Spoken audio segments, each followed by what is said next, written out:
All right, thanks, Marianne. Well, January is National Slavery and Human Trafficking Prevention Month. It's actually a huge problem here in San Diego, especially the human trafficking. And the San Diego Women's Foundation is fighting the problem by helping the helpers. So joining me now, Katie Sawyer, Executive Director of the Women's Foundation.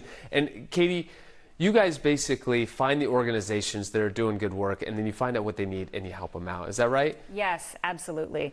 So our members drive every step of our funding decision-making process, and they're in the process of reviewing grant applications now. People may not realize what a big problem this is in San Diego. We've been reminded by the district attorney in the past. There's some studies that have come out, but how big a problem is human trafficking? The numbers are just staggering. I think people would be surprised because it's such a hidden problem. Yeah.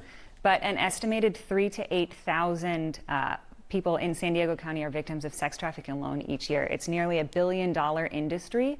Sex trafficking is the second largest underground industry in San Diego, second only to drug trafficking. And the victims a lot of the times are young. Yes. Are there particular groups of kids that are targeted more than others? There are. So horrifyingly, the average age of recruitment into sex trafficking is just 15 years old, which means that recruitment is happening on high school and even middle school campuses.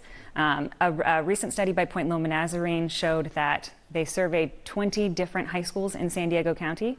All 20 of them recruitment was happening on their campuses. It's everywhere. Mm-hmm. So what you all do is you're giving grant money to these organizations that fill the need, that help out. What are some of the things that these organizations do?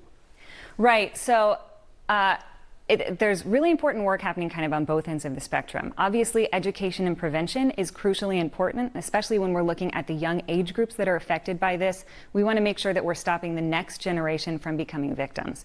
And then after kind of law enforcement gets involved, helps folks get out of the life, we know that it's a really long road to recovery. So these are primarily women and girls, although men and boys are affected too, who have missed out on educational opportunities. They've missed out on work history. They're victims of trauma, sexual assault, all kinds of violence and coercion. And oftentimes they have criminal records that have kind of occurred in their past.